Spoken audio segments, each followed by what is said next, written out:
السلام علیکم۔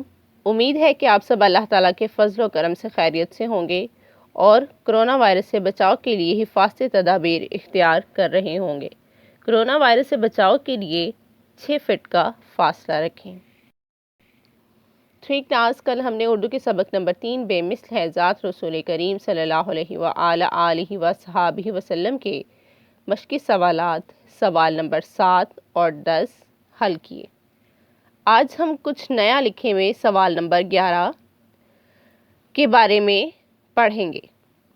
سوال نمبر 11، دیانتداری سے کیا مراد ہے اور بحیثیت طالب علم آپ کن کن معاملات میں دیانتداری کا مظاہرہ کر سکتے ہیں؟ چند جملوں میں لکھ کر بتائیں۔ تو پیارے بچوں، سب سے پہلے دیکھتے ہیں کہ دیانتداری سے کیا مراد ہے۔ کسی کی امانت اس کو اسی حالت میں لوٹا دینا، یعنی کہ واپس کر دینا جس حالت میں رکھوائی گئی تھی، دیانتداری کہلاتا ہے۔ اس کے علاوہ کسی کے ذمہ جو کام لگایا جائے اسے اچھے طریقے سے پورا کرنا بھی امانتداری کہلاتا ہے۔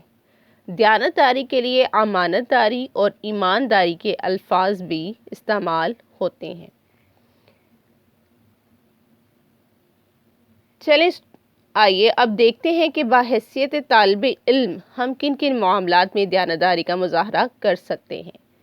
تو پیارے بچوں، بحیثیت طالب علم ہمیں چاہیے کہ ہر کام میں احتیاط کریں اور ہمارے ذمے اساتذہ کی طرف سے جو بھی کام لگایا جائے اسے پوری لگن اور شوق سے کریں، اللہ تعالیٰ سے ڈریں اور وقت ضائع نہ کریں۔ نیکسٹ دیکھیں کلاس، آؤ کریں کام۔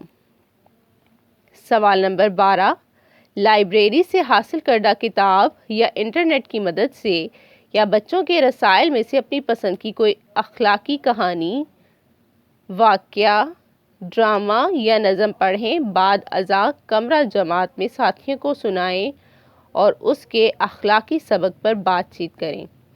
تو پیارے بچوں، یہ آپ کے لیے ایک ایکٹیویٹی ہے، یہ ایک آپ کا ہوم ٹاسک ہے کہ آپ کسی بھی کتاب، رسائل یا انٹرنیٹ سے کوئی بھی اپنی پسند کی اخلاقی کہانی، واقعہ یا نظم پڑھیں اور اسے اپنے گھر والوں کو سنائیں اور اس کے اخلاقی سبق پر بات چیت کریں۔